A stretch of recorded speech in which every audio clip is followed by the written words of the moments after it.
Hey everyone, today I'm going to show you how to add time and date to email in Outlook. Without any further ado, let's get started. First, open your Microsoft Outlook app and log into your account. This will load all your emails and give you access to the composition tools you'll need for adding timestamps to your messages. Once your inbox is loaded, you'll want to start composing a new email. To do this, click on the New Email button located in the top left part of your screen.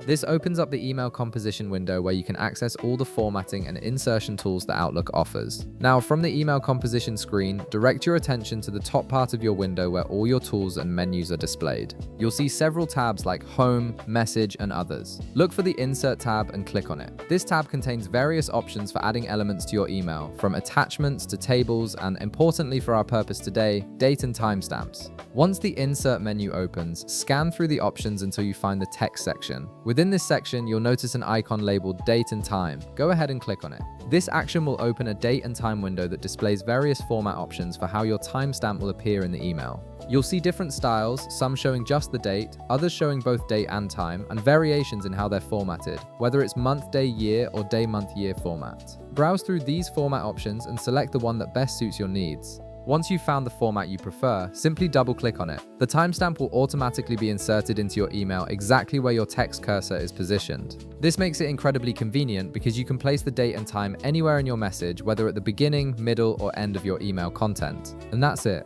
You've successfully added a time and date stamp to your Outlook email, making your messages more professional and time-specific. If this video helped you out, be sure to leave a like, subscribe, and I'll see you in the next one.